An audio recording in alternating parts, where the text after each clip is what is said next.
last clip you just saw of Tony singing "Fly Me to the Moon," his accompanist is my dear friend Lee Musica, and we've made music together in New York. And he he's been with Tony for years. And even though Tony was struggling with Alzheimer's, he never forgot a word of a song. Huh. And that's quite incredible. Tony the man is, I can't tell you how wonderful. You saw how he was with Lady Gaga and with Amy. He was with younger singers, he was an absolute diamond.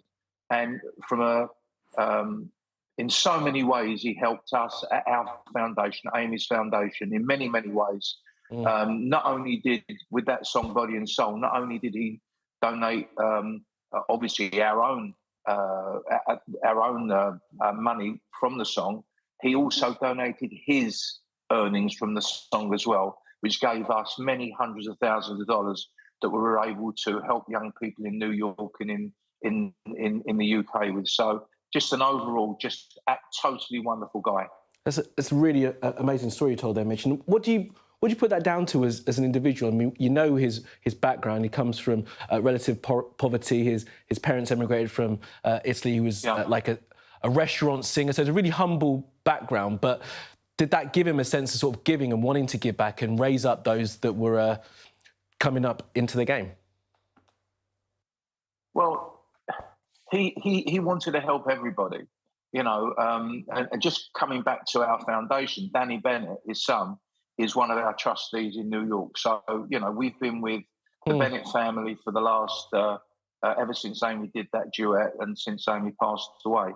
And he would go for a walk in Central Park, and he would stop and talk to people. He would paint in Central Park.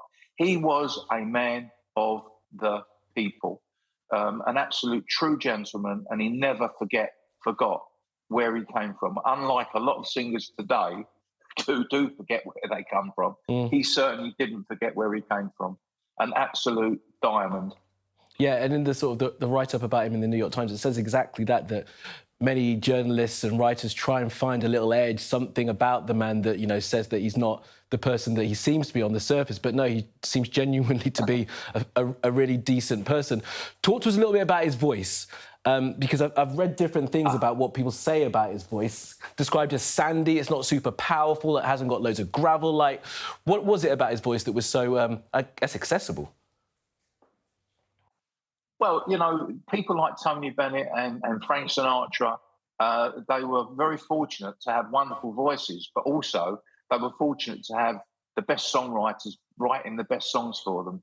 And but Tony never always, you know, Frank Sinatra probably got the first pick out of the best songs, and the story goes that he actually turned down, if my memory serves me right, Sinatra turned down San Francisco, and what a result that was for Tony Bennett. But Tony was able to sing fabulous standards. He was a wonderful jazz singer, in my opinion, much better than Sinatra and the genre of those days.